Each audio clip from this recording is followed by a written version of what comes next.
Kuya, saklit lang. Kuya. Nagmamadali ka? Ha? Opo.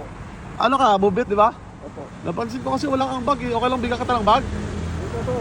Ha? Ito. O ito. Sayang taktikan yan ha. Salamat po. Alam mo ba yan, yung bag niyan? Hindi ka pamilyar dyan? Ako pala po. Yan yung bag na pinapasabitan ko dati. Gusto mo sumabit dyan? Ha?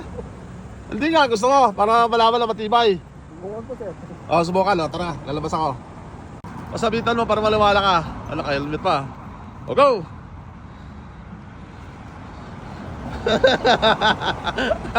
Baka di ba rin sumabit si kuya? Oh, magaling oh.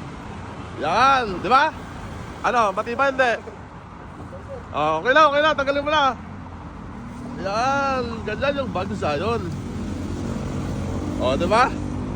Nabisa, gawin mo leg bag yan. Ilagay mo sa, ano mo, sa legs mo. Leg bag yan eh. Andiyan mo lang sabit. O, sige. Ano pangalan mo kuya? Frank po. Ano na? Frank. Ano na? Frank. Frank? Oo, Frank. Ayos. Sa'yo na yan kuya. Ingatan mo kuya. Salamat po. Thank you. Sa legs yan nilalagay ha, hindi sa katawan ha. Sige kuya, thank you.